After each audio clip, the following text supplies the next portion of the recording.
Voilà, en ce début d'année musicale, je voulais me présenter sous une facette de plusieurs visuels que j'ai condensés et ainsi qu'une vidéo que vous trouverez en fin de ce montage pour que vous sachiez ce qui m'habite.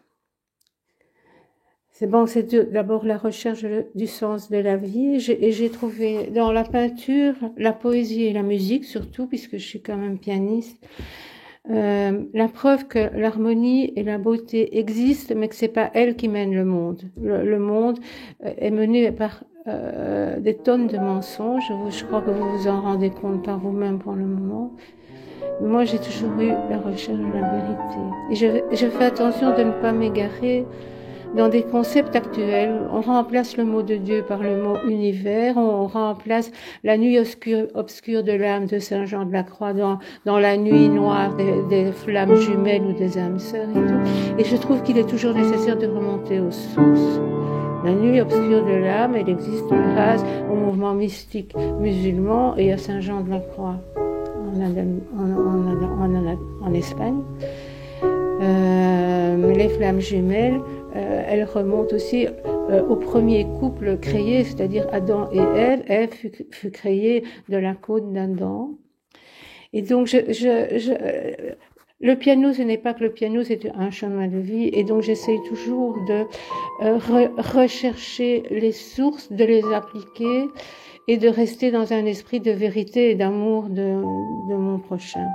J'ai toujours trouvé tout mon bonheur dans la religion chrétienne de l'Occident, jusqu'à vraiment le constat de la barbarie qui est à son apogée actuellement à Gaza, par exemple.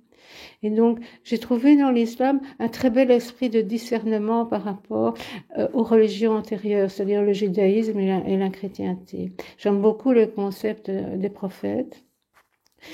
Et j'aime bien le dernier prophète qui a fait ses recherches de discernement sous la protection de l'ange Gabriel et de Dieu. Et donc, j'ai mis en fin de cette vidéo... Le prophète sallallahu alayhi wa sallam, dans un long hadith, nous rapporte une histoire extraordinaire. L'histoire de 3 hommes. فقال إن أول من يقضى يوم القيامة عليه. La première personne que l'on va juger au jour du jugement, et il va nous donner 3 personnes successives. Le premier sera le guerrier. Le deuxième sera le lecteur du Coran qui était aussi un érudit. Et le troisième sera le généreux. Anfaqa, dans toutes les possibilités d'infaq, c'est-à-dire il a donné de l'argent aux pauvres de toutes les façons possibles. Allah Azza wa Jal, cet homme est présenté à Allah Azza wa Jal, le guerrier.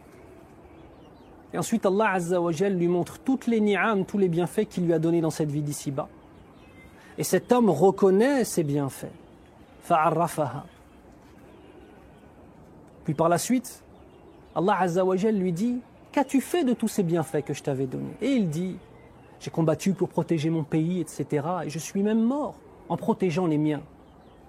Hatta stushhidtu. Puis Allah Azza wa Jal lui dit: kadhabt. Tu as menti. Mais tu as fait tout cela pour qu'on dise de toi que tu étais un homme courageux. Alors il est pris, traîné sur son visage de la façon la plus vile et jeté directement en enfer. Deuxième type de personne, c'est l'homme qui a mémorisé le Coran, qui a appris les sciences islamiques et qui les a enseignées. Allah Azza wa Jal lui montre tous les bienfaits qu'il lui avait donnés et lui dit: qu'as-tu fait de tous ces bienfaits-là? Qu'as-tu fait de tous ces bienfaits-là? Et il lui répond: j'ai appris pour toi le Coran, j'ai lu le Coran, j'ai appris les sciences et je les ai enseignées pour toi. Et il lui dit: tu as menti. Kadhabt. Mais tu as appris tout cela pour qu'on dise de toi que tu es un homme cultivé, érudit, et qu'on dise de toi que tu es un homme qui lisait le Coran. Alors il est pris, traîné sur son visage et jeté comme la pire des créatures en enfer. Le troisième, quant à lui, qui est le généreux, on lui pose la question: qu'as-tu fait de tous ces bienfaits qu'avait donné Allah Azza wa Jal? Et il dit, il n'y a pas une seule chose dans laquelle tu aimais que l'on dépense sans que j'ai dépensé dans cette chose-là. Il lui sera dit, tu as menti. Tu as menti. Mais tu as fait cela pour qu'on dise de toi que tu es un homme généreux. Faqad qila. Et cela a été dit. On le prend, on le traîne sur son visage, on le jette en enfer de la pire des façons.